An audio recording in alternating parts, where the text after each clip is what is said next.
Today we are going to explore the 1941 D. Jefferson 5-cent coin, a nickel from the early years of the Second World War that carries both historical value and collector importance.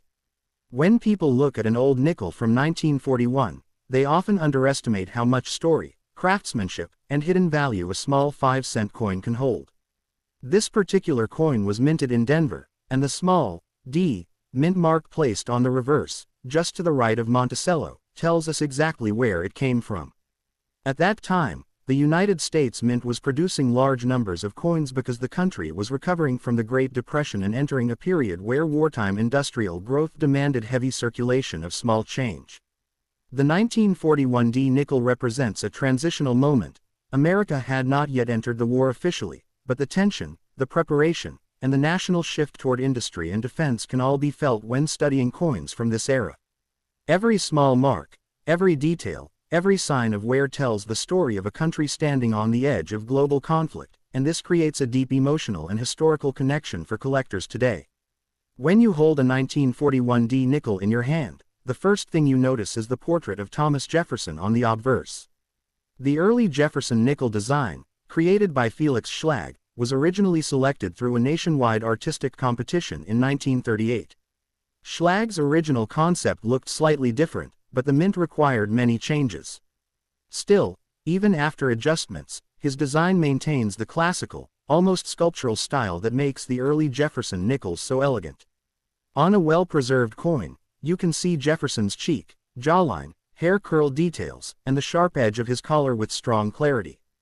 In full design condition, which collectors call full steps, the Monticello building on the reverse side has complete and uninterrupted steps. These steps are the hardest part of the coin to strike fully, and even tiny contact marks or weak strikes can break the lines. That's why full steps examples are far more valuable, especially from 1941 D, because high-quality strikes from the Denver Mint were not as common as Philadelphia's output. Denver often struggled with small strike weaknesses during this period, making full steps coins premium finds. Moving deeper into the coin's history, the 1941 D nickel was minted just before the U.S. switched to wartime alloy nickels in late 1942.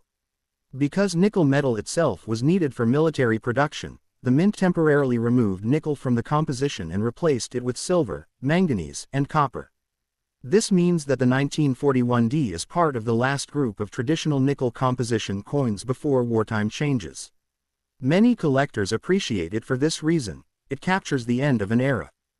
Denver produced more than 50 million 1941 D nickels, which might sound like a lot, but because they circulated heavily for decades, finding them in pristine condition today is much harder than people imagine. Most circulated pieces have flattening on Jefferson's cheek, smooth hair, weak steps on Monticello, and various contact marks from years of handling.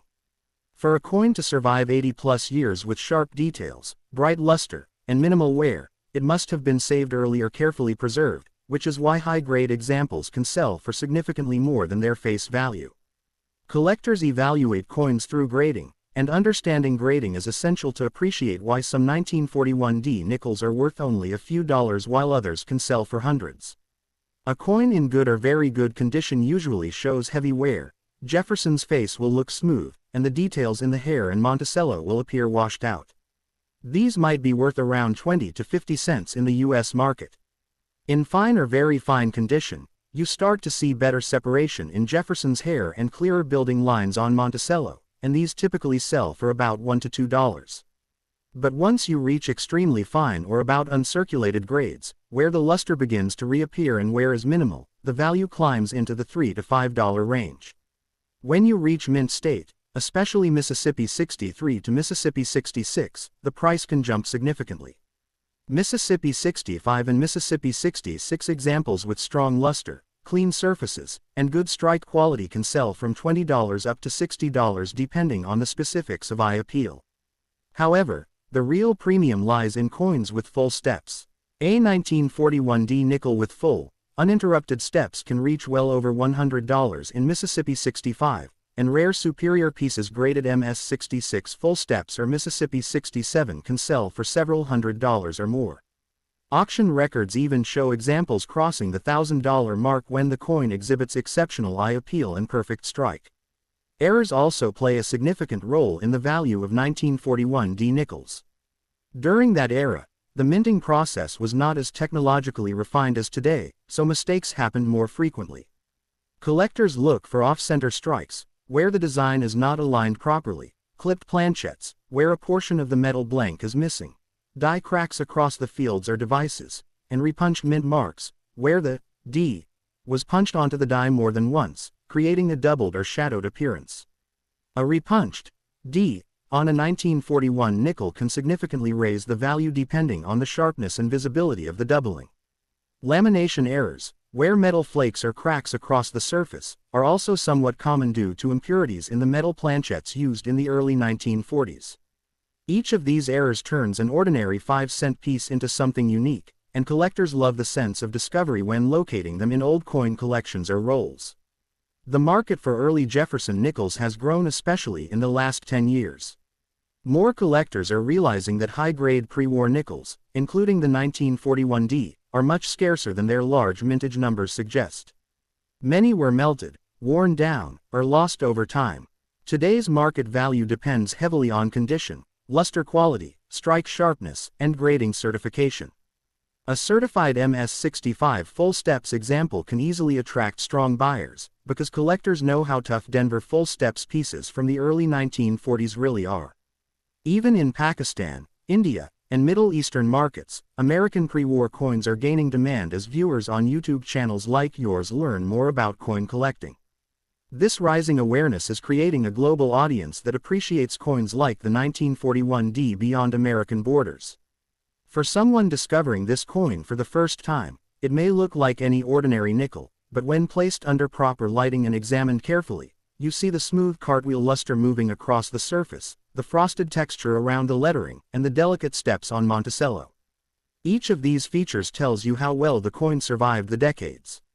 Some 1941 D nickels still look almost untouched, as though they were taken from circulation the moment they were minted and placed in a drawer. Others show the marks of life, scratches, impact marks from other coins, small patches of discoloration, and wear from thousands of hands over many years. Every version has a story. That emotional and historical story is what makes numismatics such a powerful hobby, because even the smallest coin becomes a time capsule, carrying memories of the era it came from. In summary, the 1941 D Jefferson nickel is far more than a 5-cent piece.